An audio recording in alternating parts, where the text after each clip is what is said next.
हाँ तो बच्चों, आइए हम लाइट चैप्टर में जो परावर्तन पढ़ रहे थे, इस चैप्टर की जो सबसे इम्पोर्टेंट हिस्सा है इसका फार्मूला डेरिवेट करना। ठीक है।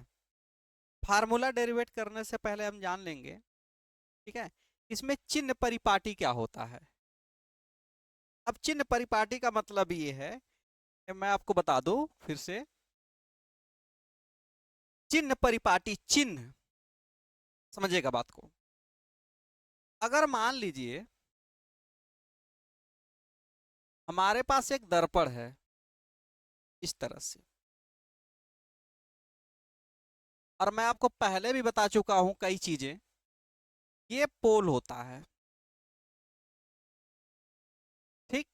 अच्छा, जहां वक्र जो होता है ना, जिधर झुका होगा उधर केंद्र होगा। अगर ये इधर की तरफ झुका है तो इधर क्या होगा, केंद्र होगा। इधर क्या होगा, बीच में क्या होगा, फोकस होगा। बात को समझिएगा। और मैं पहले भी बता चुका हूं कि जो भी डिस्टेंस नापी जाती, जो भी दूरी नापी जाती, कहां से नापी जाती है, ध्रुव से। आप 10 में मैथमेटिक्स में पढ़े होंगे निर्देशांक ज्यामिति, कोऑर्डिनेट ज्योमेट्री। आप पढ़े होंगे ऊपर प्लस, नीचे माइनस, इधर भी माइनस और यहाँ प्लस, यही ना। दाहिने हम लोग चलते हैं तो क्या होता है, राइट साइड में क्या होता है, पॉजिटिव होता है। और हमको कहां से चलना है, पोल से। और ये दर्पण कौन सा, पहले समझो। ये दर्पण, प्रकाश की किरण कहां से आएगी, अंदर से। और जब प्रकाश की किरण अंदर से आती तो कौन सा दर्पण कहलाता है, अवतल। अंदर से मतलब अवतल दर्पण। अब समझो, अब ये जब अवतल है तो अवतल दर्पण में, अवतल दर्पण में फोकस कैसा होगा। देखो फोकस P से इधर है, कौन, फोकस। तो जब इधर हम लोग चलेंगे तो कैसा होगा, माइनस। इसका केंद्र, यानी कि ये तो केंद्र हो गया, और पोल से केंद्र के बीच की दूरी क्या होगी, R। R कैसा होगा, माइनस। बात को समझिए। और जब भी वस्तु रखी जाएगी तो ये भी किधर रखी जाएगी, इधर ही रखी जाएगी। तो U कैसा होगा, माइनस। बात समझ में आ गई। ये किस दर्पण की बात हुई है, अवतल की। अब समझो, एक दर्पण हम इधर से बनाते हैं, उल्टा इसी का। ठीक है, इसको थोड़ा सा मिटा दो, ज्यादा हो जा रहा है ना। सुनो, अब जब ये बनाओगे आप ना, इसमें मुख्य अक्ष इधर बनाओ, फिर वही कोऑर्डिनेट यहां हम पेंट कर देंगे अंदर से। ठीक। ये क्या होगा, पोल। इसके इधर यहाँ क्या, अच्छा इसका केंद्र किधर होगा, इधर की तरफ झुका है तो इसका केंद्र कहाँ होगा, इधर। और फोकस क्या होगा, दोनों के बीच में। हम जब यहां नापेंगे, यहां से, अब यहां से आप लिखोगे, ठीक है, उत्तल दर्पण में, उत्तल दर्पण में वस्तु अगर इधर आप रखते हो, इधर, पोल से इधर, तो वस्तु क्या होती, वस्तु की स्थिति कैसी होगी, माइनस। ठीक है, मैं इधर लिख दूं, थोड़ा सा साफ हो जाए। U कैसा होगा, U माइनस होगा। दर्पण से फोकस क्या है, इस साइड है, राइट साइड, तो फोकस कैसा होगा, प्लस होगा, यही ना। अच्छा, त्रिज्या यहां से इधर चल रहे हो तो त्रिज्या क्या होगा, वो भी उस साइड है तो क्या होगा, त्रिज्या R भी क्या होगा, प्लस होगा। बस इतनी सा चिन्ह परिपाटी की समस्याएं हैं। समझ में आ गया। फिर से समझ लो, अवतल दर्पण में फोकस माइनस होता है, त्रिज्या माइनस होती है, U माइनस होता है। उत्तल दर्पण में U माइनस होता है, फोकस प्लस होता है, त्रिज्या प्लस होती है। दोनों में कॉमन क्या है, U। U किसी भी कंडीशन में, कोई भी दर्पण लेंस रहे, सब में हमेशा क्या होता है, माइनस होता है। बस आंख बंद करके जब भी यू की बात आए, यू माने वस्तु की स्थिति, यानी कि वस्तु रखी कहाँ गई है। तो जब भी वस्तु रखी जाती है ना, तो उस स्थिति को, उस बिंदु को क्या कहते हैं, यू कहते हैं। और वो जहां वस्तु रखी रहती है हमेशा पोल से पहले होती है, और इसीलिए वो कैसा होता है, निगेटिव होता है। यही ना, चिन्ह परिपाटी समझ में आ गई। इससे ज्यादा कुछ नहीं, बस इतनी सी बात याद रखना कि जब भी यू की बात करें कि वस्तु की स्थिति कहां है, तो हमेशा माइनस रहेगा, हमेशा। ठीक है, चलते हैं, इसको मिटाएं, आगे चलते हैं। इससे बढ़िया ये है, आज हम लोग पढ़ेंगे एक फार्मूले का डेरिवेशन। और फार्मूले का डेरिवेशन वो है सबसे इंपॉर्टेंट ये चीज।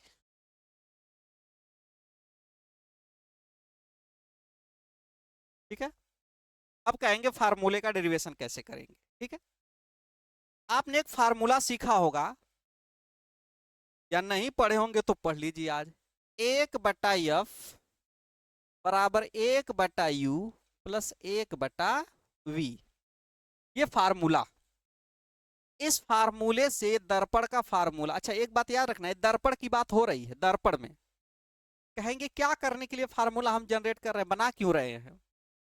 एफ माने फोकस बिंदु, यू माने वस्तु की स्थिति, वी माने वर्चुअल इमेज, यानी कि जहां बन रही है उसमें आप में आपको इन चीजों का संबंध निकालने के लिए, अगर इतना फोकस है वस्तु यहां रखेंगे तो प्रतिबिंब कहां बनेगा, किस फार्मूले से आएगा, इस फार्मूले से।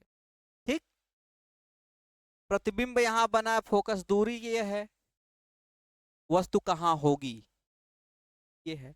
मतलब ये चीज कि अगर एक, दो, तीन, तीन चीजों में से अगर एक चीज आपके पास पता है, दो चीज पता है, तो तीसरी आप आराम से निकाल सकते हैं। और इन्हीं को निकालने के लिए हम लोग फार्मूला डेरिवेट करेंगे। बहुत आसान है। ठीक है, देखिए कितना आसान है। अब दर्पण कोई ले लीजिए, ऐसा नहीं कि उत्तल लेंगे चाहे अवतल लेंगे, आप किसी भी दर्पण से कर सकते। तो हम सोच रहे हैं चूंकि उत्तल में एक ही कंडीशन बनती है, अवतल में कई बार छोटा बड़ा, मैं आपको कल बताया भी था। तो उसमें देखेंगे कैसे होगा। पहले तो मान लीजिए, ठीक, यहां से मानिए कि माना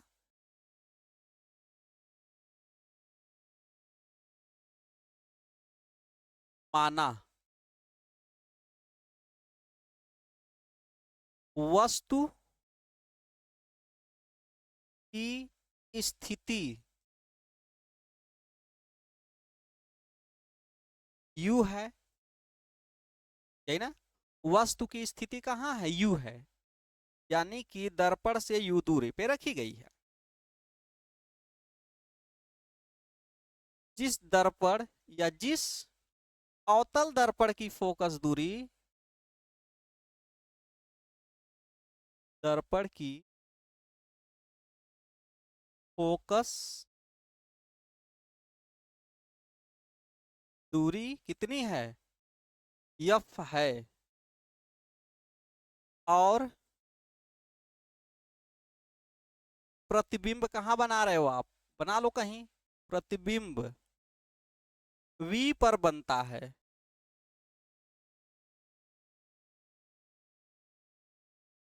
तो इनमें संबंध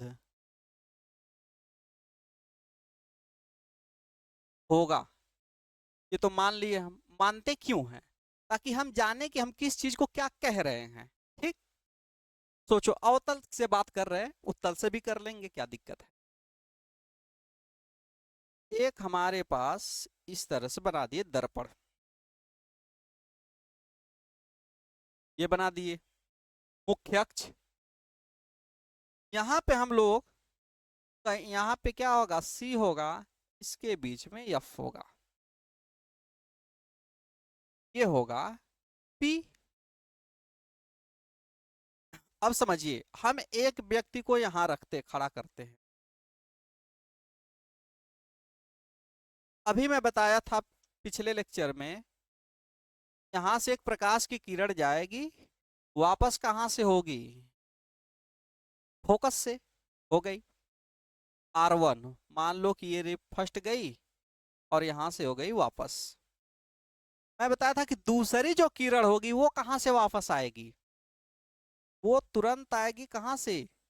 वस्तु के ऊपरी सिरे से होते हुए, यही ना, केंद्र से होते हुए गुजर जाएगी। अब कहेंगे ये टकरा के कहां से जाएगी? कहीं से नहीं, जिस रास्ते से आई है उसी रास्ते से वापस चली जाएगी। कहेंगे क्यों? क्योंकि जो केंद्र से परिध पर जाता है ना, वो हमेशा परिध पर क्या होता है? लंबवत होता है। और लंबवत यानी कि अभिलंब, जो किरण अभिलंब से जाएगी वो अभिलंब से ही वापस हो जाती है, तो ये कहीं दूसरा रास्ता अपना नहीं बनाती है। समझो बात को। अब जो प्रतिबिंब बना है ना, यहां बना है, ठीक। अच्छा, इसको कहेंगे आई, और नीचे वाले का नाम दे दीजिए आई डैश। आई माने इमेज। इस आदमी को थोड़ा सीधा कर दें, थोड़ा सा अच्छा लगेगा, क्योंकि आगे इसकी दिक्कत होगी, है ना। हम यहां से वस्तु रख दिए हैं इस तरह। इसको मान लीजिए ओ और ओ डैश। बात समझ आ गई? अब समझिए होता क्या है। अब ये हमारा फिगर तैयार हो गया। हमें इस चीज को कहेंगे, अच्छा इसको पहले हटा देते अभी, ठीक है।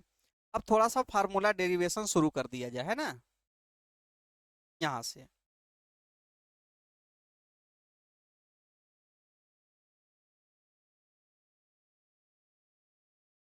ठीक।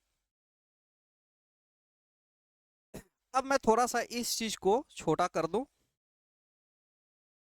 और आपको आसानी से समझा पाऊं।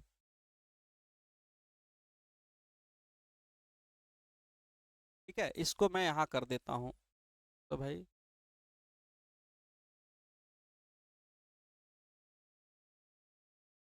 ठीक है। अब समझिए, अब यहाँ से करते हैं। पहले हम मानेंगे त्रिभुज ले लेंगे। त्रिभुज कौन कौन सा लेंगे? इस वाले को पहले, इस वाले को, और ये छोटा सा जो है, ठीक है। इसको भी डॉट लाइन से दिखा देते हैं ताकि आपको समझने में दिक्कत ना हो। ओह ओह,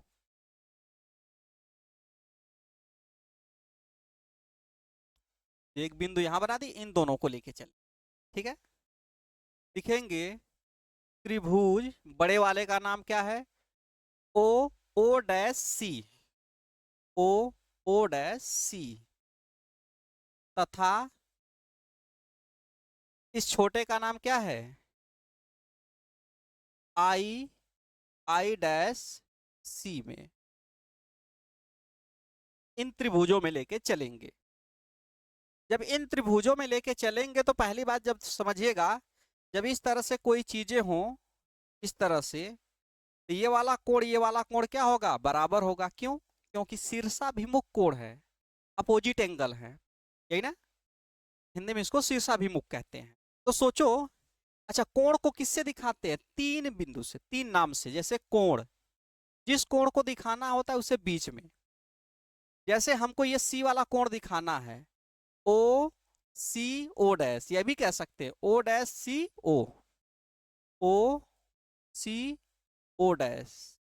ये किसके बराबर होगा? इस छोटे वाले के आई सी I dash, I C I dash बराबर है। क्यों बराबर है? आप चाहें तो लिख सकते हैं, ये क्या है? शीर्षाभिमुख है।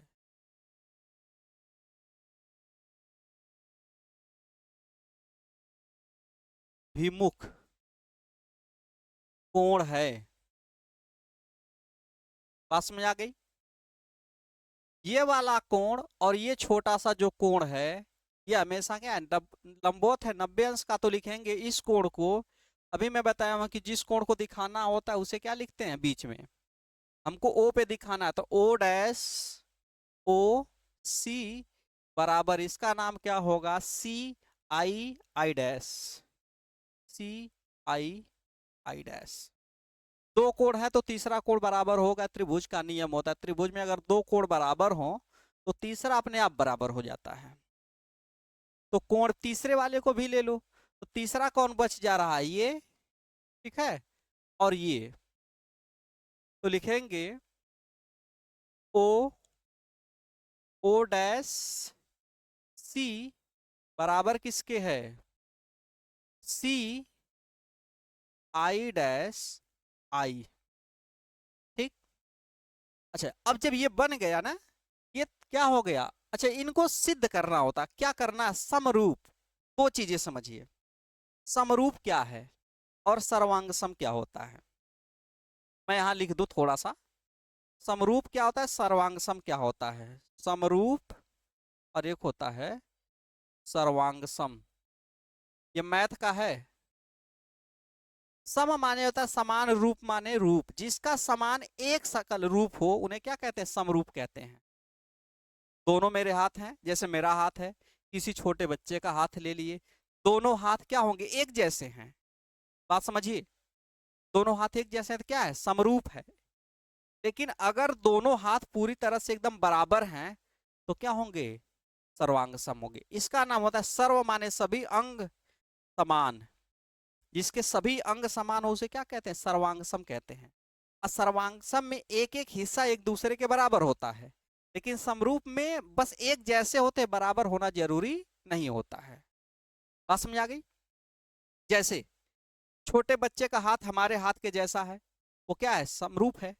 समरूप में चीजें अनुपाती होती है, मतलब मेरा अंगूठा उसके अंगूठे से जितना गुना बड़ा होगा, उसी उतना ही गुना हमारी ये वाली उंगली, मध्य उंगली, उसके मध्य उंगली से उतना गुना बड़ी होती है, ये अनुपात होता है।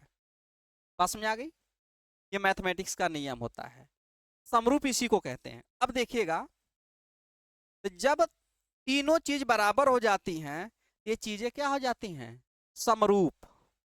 यहां लिखेंगे अतः कौन कौन त्रिभुज ओ, ओ डैश सी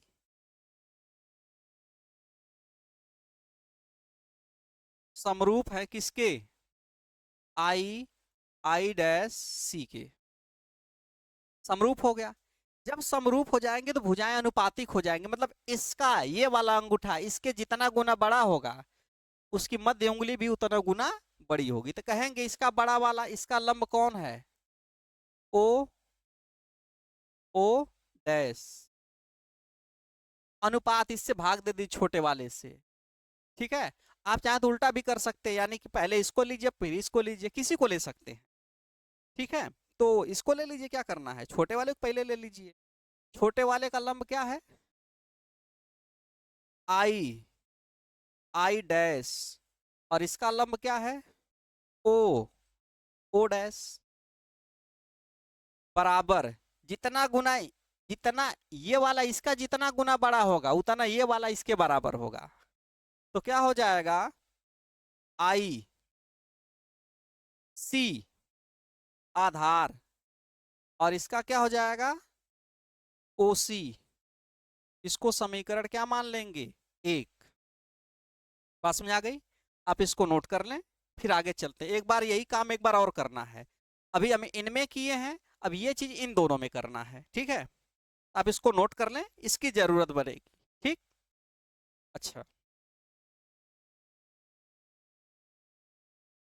ये तो ज्यादा छोटा हो जा रहा है, चलिए मैं कोशिश कर रहा हूँ।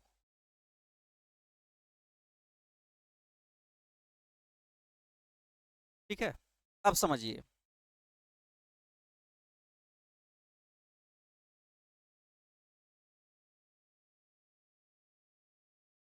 यहां से अब इस वाले त्रिभुज में, इसमें ये छोटा सा है और इसमें, ठीक, फिर वही सेम चीज। अच्छा, एक लाइन चाहे तो हम इसको बना दे थोड़ा सीधा करने के लिए, यहाँ पी ही मानेंगे। ठीक है। अच्छा, कहेंगे कैसे, सुनिएगा। इसमें इसको मान लीजिए यम, इसको मान लीजिए या नहीं मानिए, चाहे पी मानिए, क्योंकि दोनों एकदम पास होते हैं इसलिए दोनों के बीच में डिफरेंट नहीं दिखाया जाता है। इसको लिखेंगे त्रिभुज, इसका नाम क्या है, एम पी, एम पी। और यहाँ क्या है, एफ। बड़का वाला हो गया ये, छोटे वाले का नाम होगा बराबर, अरे,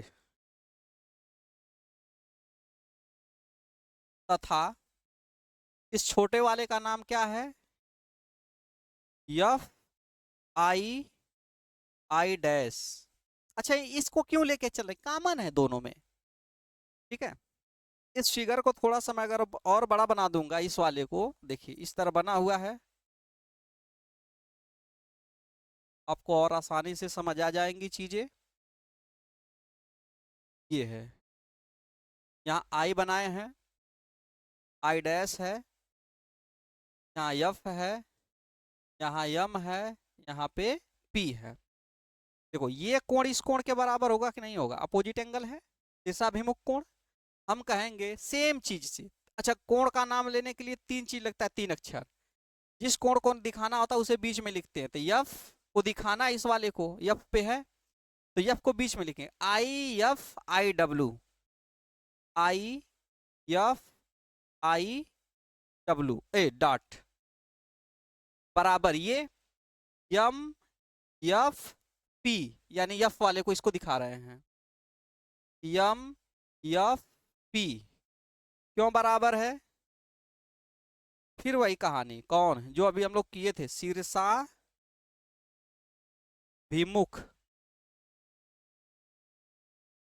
कोण है। बात समझ आ गई। अब एक और कोण दिखाइए, ये वाला जो कोण है ना, ये वाला दोनों में क्या है, समकोण है, समकोण बराबर 90 अंश, दोनों में बराबर है। इसको किससे दिखाएंगे, समकोण को, एफ, देखो इसको दिखाना तो बीच में लिखेंगे, तो कोण एफ आई और I dash, F I I dash, ये किसके बराबर होगा अब हम इसको दिखा रहे हैं, एम पी एफ, कोण एम पी एफ। इसको यहाँ क्यों दिखा रहे हैं, क्योंकि बीच में है। जिस कोण को दिखाना, देखो पी, एफ पी को दिखाना था ना, इसमें देखो पी कहाँ एकदम बीच में है। यहाँ देखो हमको इस वाले कोण को दिखाना था आई ना, तो देखो आई कहाँ एकदम बीच में है, याद रखना इस चीज को। दो कोण दिखा दे, तीसरा कोण अपने आप बराबर हो जाएगा, ये तो मैं आपको पहले बता चुका हूं। ये वाला कोण, ये वाला कोण, ठीक है, बराबर होंगे। नहीं बनाओगे तो ऐसे लिख सकते हो, एक अंतर कोण है, लेकिन बराबर हो ही जाता है। इस कोण को क्या लिखेंगे, कोण बीच में लिखना होगा आई आई डैश एफ, बराबर हो जाएगा एफ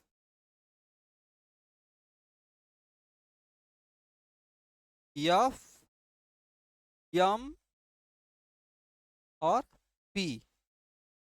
इसमें भी चीजें बराबर हो गई, यही ना। अतः ये त्रिभुज, इसकी शकल और इसकी शकल क्या हो जाएगी, एक जैसी हो जाएगी। एक जैसी का मतलब क्या हो जाएगा, समरूप हो जाएगा। इसमें ये दोनों समरूप हो गए, इसमें ये दोनों समरूप हो जाएंगे, यही ना। तो समरूप के लिए क्या लिखेंगे हम लोग, इसको मिटा दें,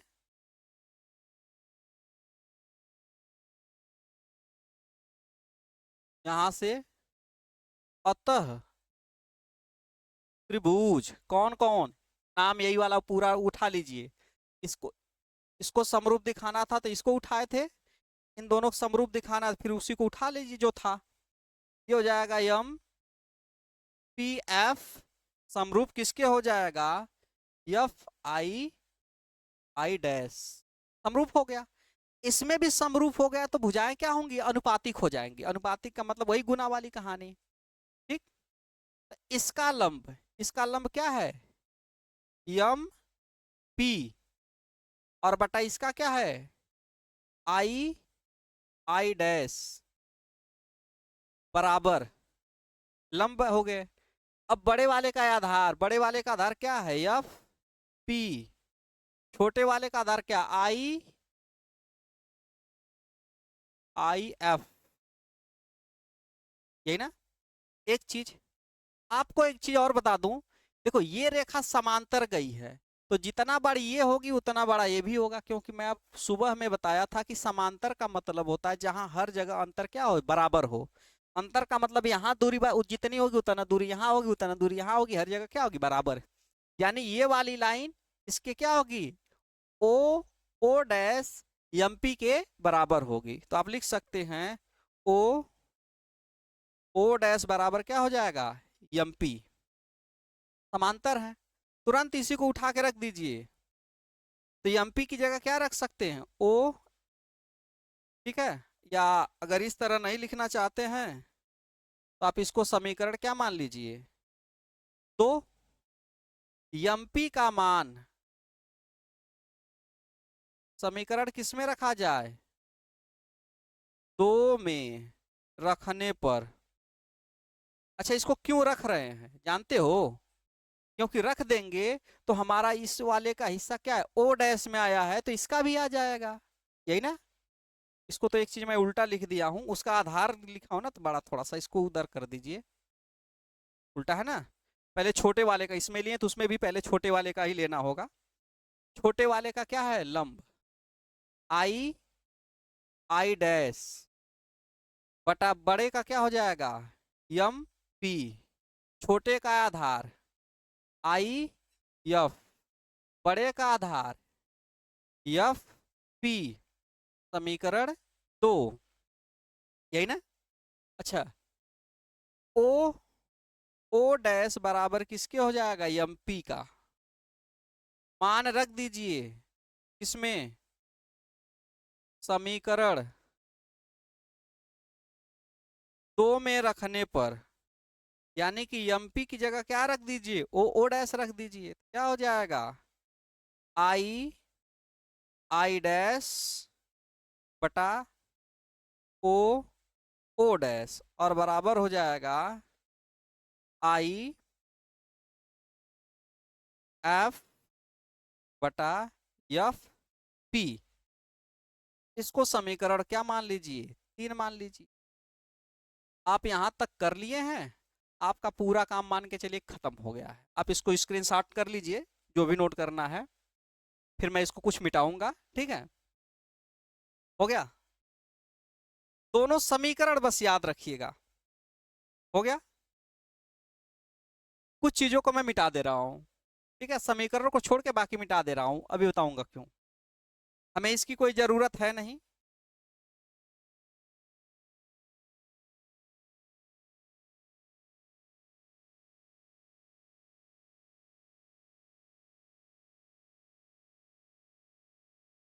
ठीक है,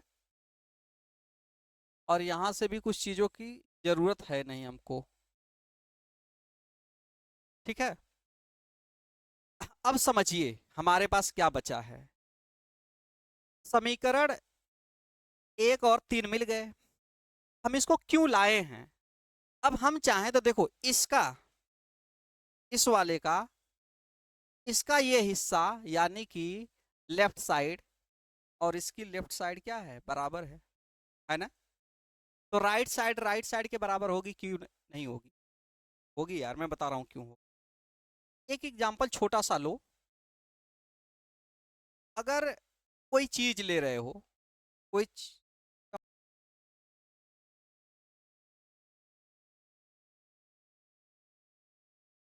अब समझिए होता क्या है, एक बाट है, बाट बटखरा जो भी है, मान लो 1 किलो का है। उस 1 किलो के बटखरे से आप चीनी लाए 1 किलो, ठीक, आप वहां चीनी रख दो। उसी बटखरे से आलू लेके आए 1 किलो, क्योंकि बटखरा दोनों का क्या है, समान है बाट। अब बताओ आलू और चीनी का वजन सेम होगा कि नहीं होगा, होगा ना, बिल्कुल होगा। उसी तरह इन दोनों को बटखरा मान लो, ठीक। तो ये वाली चीज इसके बराबर होगी कि नहीं होगी, होगी ना। हम कहेंगे समीकरण 2 व 3 से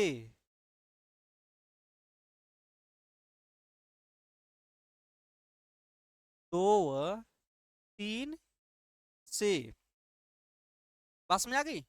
समीकरण 2 व 3 से क्या मिलेगा?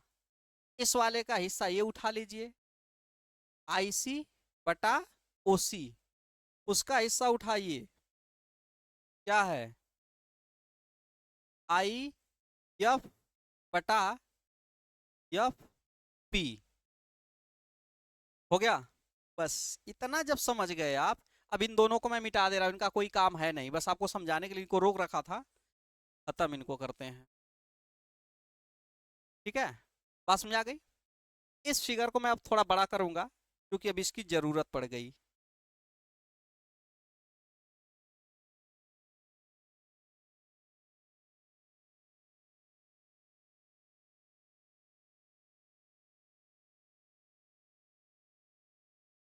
सुनिए, अब जरूरत पड़ी तो क्या हुआ?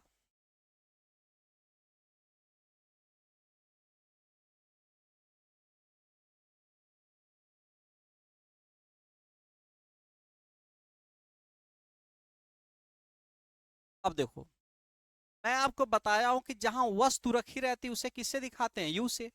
अब हमको रखना आईसी। आईसी कहां से कहां तक की दूरी है? ये यहां से यहां तक की दूरी हमको निकालनी है, यही ना? तो हम, अच्छा, दूरी कहां से नापी जाती है? पी से। हम यहां से पूरा पहले पी मान लें और यहां से आई को क्या कर दें? घटा दें, आई पी को, बच जाएगी ना? तो क्या लिखेंगे यहां से, समझिएगा, पहले इस पूरी दूरी को निकाल लीजिए, किसको? सीपी को। तो लिखेंगे आईसी की जगह लिख सकते हैं सीपी, और उसमें से किसको घटा दें? यहां से सीपी को, यहां से आईपी को घटा दें, ये वाली दूरी इतनी, आई पी। बात समझ आ गई? जब ये दूरी घटा देंगे तो खाली इतनी बचेगी, किसकी? सी आई या चाहे आईसी कही, एक ही बात हो गई। अच्छा, बटा ओसी है, ओसी इतना निकालना है, ये यहां से यहां तक निकालना है ओसी। हम क्या करेंगे, पहले ओ से पी तक नाप लें, और फिर सीपी को क्या कर देंगे? घटा देंगे, है ना? ओसी ले लीजिए, उसमें से सीपी को क्या कर दीजिए? ओसी माइनस सीपी। हो गया? अच्छा, इसके बराबर है, अगर आईएफ आपको निकालना, आईएफ, तो देखो आईएफ ये है यहाँ, तो हम क्या ले लें? आईपी ले लें, आईपी में से एफपी को घटा देंगे तो नहीं बच जाएगा छोटा सा। पहले यहां से आई से पी तक नापेंगे, सबको पी से नापना है, आई पी, उसमें से घटा दें किसको? आई छोटा सा एफ पी, तो नहीं बच जाएगा ये वाला, तो एफ पी।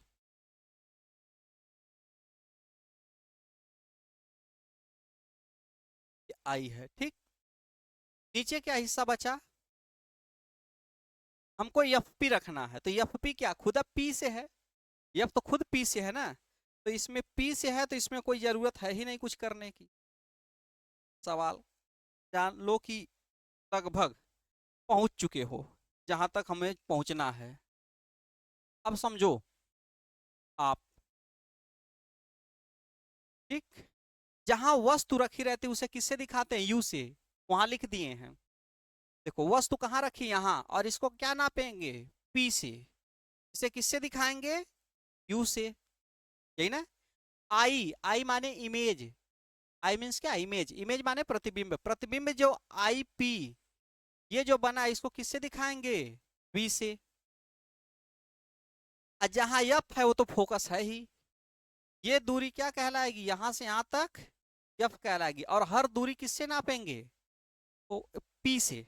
अब रखो तुरंत, सीपी को क्या कह सकते हैं? सीपी, सीपी को क्या कहते हैं? सी यानी कि त्रिज्या से, ये त्रिज्या है, ये परिधि, यहां से तक की दूरी को क्या कहते हैं? आर।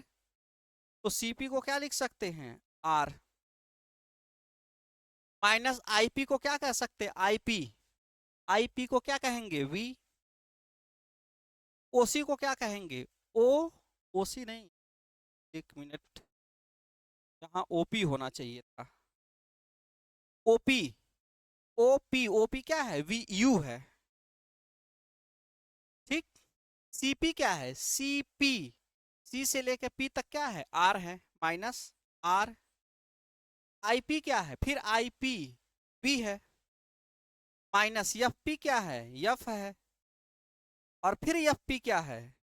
एफ है। अब कहेंगे यहाँ तक तो बात हो गई, आगे देखें क्या करना है। फिर वही चीज पुरानी वाली, इनको क्या करेंगे, हम बताए थे कि आर बराबर 2f होता है, कई बार बता चुके। 2f बराबर क्या होता है, आर, यानी कि आर की जगह आप 2f रख सकते हैं। आर की जगह रखेंगे 2f माइनस वी, और ये हो जाएगा u माइनस फिर 2f, और बराबर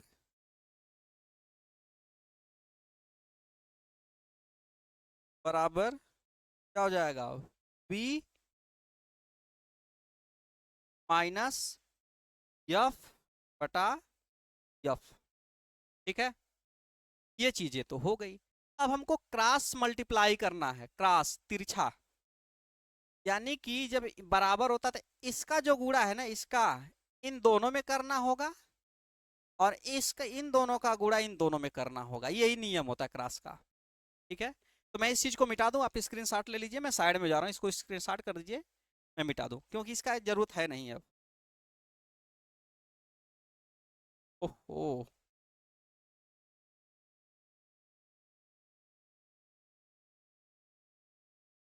समझिए,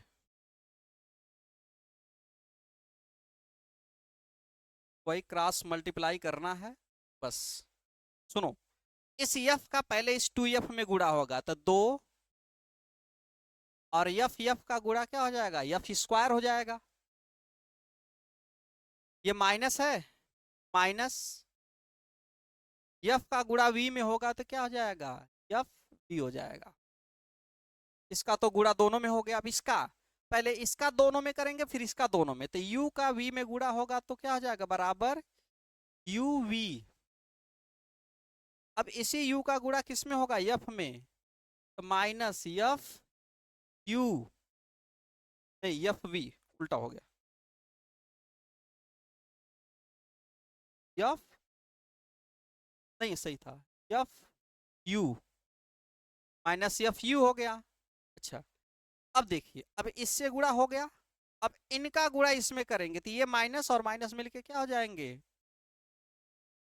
माइनस, और ये हो जाएंगे एफ यू, नहीं ये तो वी है, माइनस एफ या 2f, क्या हो जाएगा v, और इसका माइनस, ये माइनस मिलके प्लस 2f, और f का मल्टीप्लाई कर देंगे तो हो जाएगा 2f स्क्वायर। अब इसका भी काम खत्म। अब लिखिएगा 2f square minus F we बराबर you we minus F u.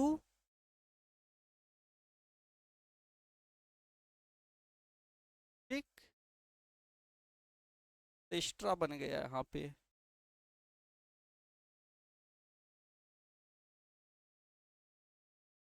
ठीक है, एफ यू फिर minus 2f v plus 2f square.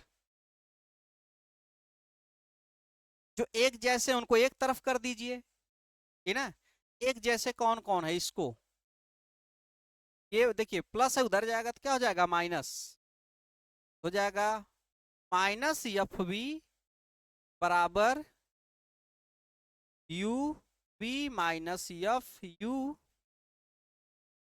यही ना, minus 2f v plus 2f को मिटा दें अब,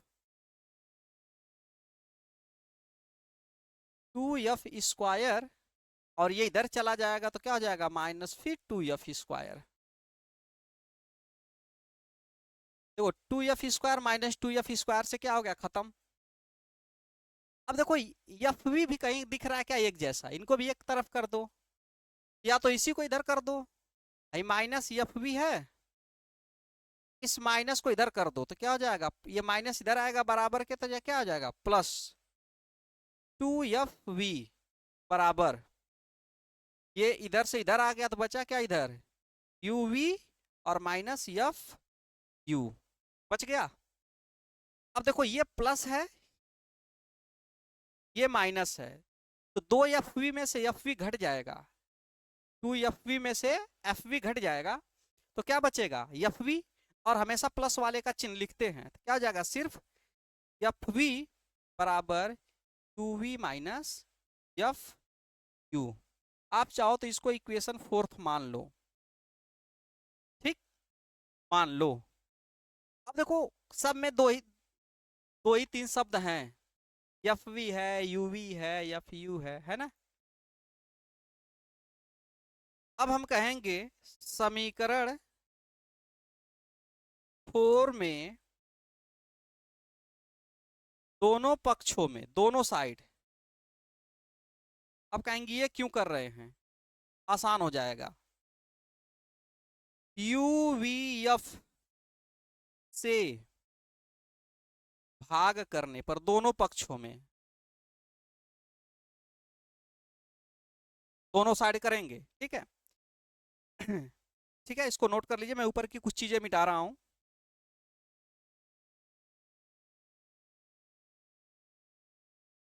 सुनिए। देखिए एफ वी, इसमें भी किससे भाग दे देंगे, यू वी एफ से, बराबर कर दीजिए, क्या है ये यू वी, इससे भाग देना है यू वी एफ से, प्लस, प्लस है कि माइनस है, माइनस है, माइनस कर लो, तो यहां से कर देते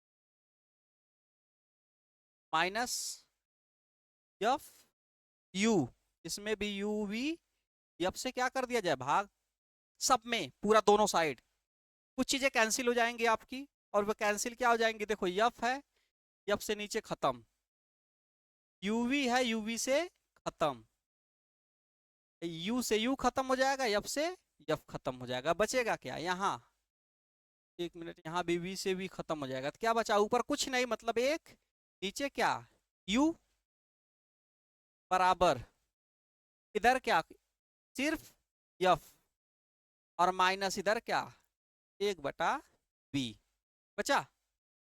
इस चीज को इधर लेके आए, माइनस में थोड़ा इधर आ जाएगा तो प्लस हो जाएगा, 1/u, और प्लस ये इधर से इधर आएगा तो क्या आ जाएगा प्लस, तो 1/v बराबर 1/f, ठीक। अब कहोगे नहीं ये ऐसे है, आप चाहो तो इसको ऐसे पलट दो, तब ऐसे पलटोगे तो चिन्ह नहीं बदलता है, दोनों को जब पलटते हैं तो चिन्ह नहीं बदलता है, तो दोनों को तो क्या हो जाएगा 1/f बराबर 1/u प्लस 1/v, ऐसी कंडीशन हो सकती, ठीक है। आप इसको नोट कर लें, नीचे का हिस्सा में आप स्क्रीनशॉट लेना चाहें तो ले लें, मैं नीचे का मिटा दे रहा हूं, ठीक है।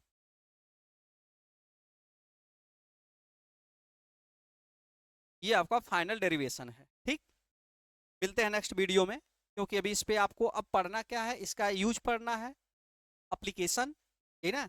और मैं कल आपको न्यूमेरिकल लगवाऊंगा खूब बढ़िया से, ठीक।